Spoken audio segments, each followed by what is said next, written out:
મારું નામ જયંતિભાઈ અંબાલાલ પટિયાર, સરપંચ ઉબેર. છેલ્લા 5 ટર્મથી ગ્રામ પંચાયત ઉબેર સરપંચ તરીકે હું રહી ચૂકેલો છે અને હાલમાં હું સરપંચ તરીકે ચાલુ છે. ગઈ ટર્મમાં તાલુકા પંચાયત ઉપપ્રમુખ તરીકે ભારતીય જનતા પાર્ટી તરફથી મેં રહેલો અને ઉપપ્રમુખ તરીકે પણ મને બનાવેલો.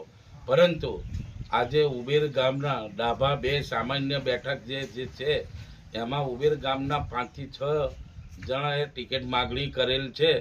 પરંતુ ઉબેર ગામ સિવાય બીજા અન્યને ટિકિટ આપે તો અમારા ગામમાં બહુ મોટું નુકસાન થાય એમ છે.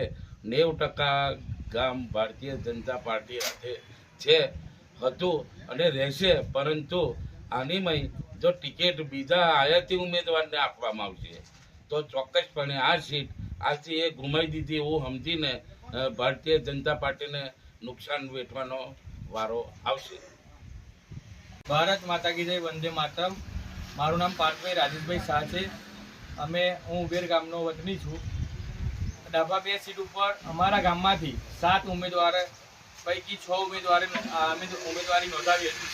પરંતુ આયાતી ઉમેદવારને ટિકિટ આપવાના સંજોગો વસાત અમારા ગામ સખત વિરોધ કરે છે.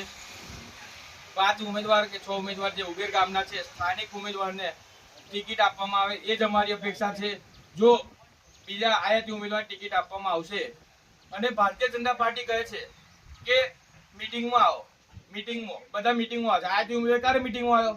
આયાતી ઉમેદવાર ક્યારે પૈસાના જોડે ટિકિટ આપવામાં આવશે એ અમને કોઈ દિવસ એને અમે ચલવી લેવામાં આવતું નહીં. સંગઠન કે પેલાએ કહ્યું બાય ચાઇની વાળી વાત હવે બંધ કરો. આ ભારતીય જનતા પાર્ટી છે, પક્ષ ચલાવવાનો છે. આ અમારી અપીલ છે કે તમે જે ગણો એક રજૂઆત છે ભાઈ કે તમે અમારા ઉબેર ગામના જે ઉમેદવારો છે 5 એમાંથી કોઈ પણને ટિકિટ આપો, અમને શિરોમાન્ય છે. આયાથી ઉમેદવાર અમે ચલવી નહીં લઈએ અને અમે પોસ્ટર છાપવા આપી દીધું છે કે ભારતીય જનતા પાર્ટીના અહીંના ઉમેદવાર સિવાય બહારને જો ટિકિટ આપવામાં આવશે તો અમે બેનરો લગાવી દેવાના છે કે આયાતી ઉમેદવાર માટે પ્રવેશ બંધી છે. ભારત માતા કી જય, વંદે માતરમ.